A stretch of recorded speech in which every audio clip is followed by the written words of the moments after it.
దయచేసి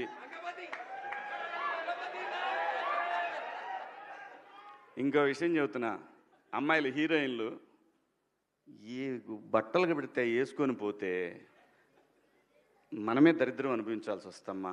ఏమనుకోవద్దు, హీరోయిన్లు అందరూ మీరు అనుకున్నా నాకు పోయేది లేదు, లాగి పీకుతాం మనం, అది వేరే విషయం. కానీ కానీ మీ అందం చీరలోనో, మీ అందం నిండుగా కప్పుకునే బట్టల్లోనే ఉంటుంది తప్పితే సామాను కనపడే దాంట్లో ఏముండదమ్మా.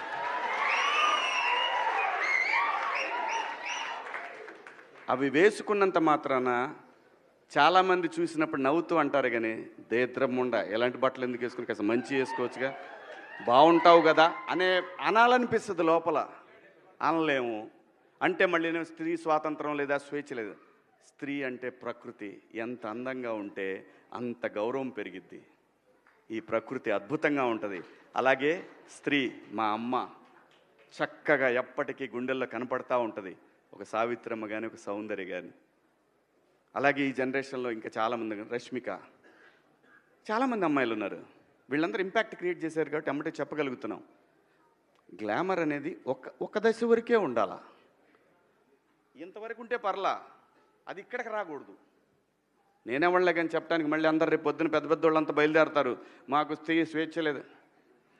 స్వేచ్ఛ అనేది అదృష్టం. ఆ స్వేచ్ఛని కోల్పోవద్దు.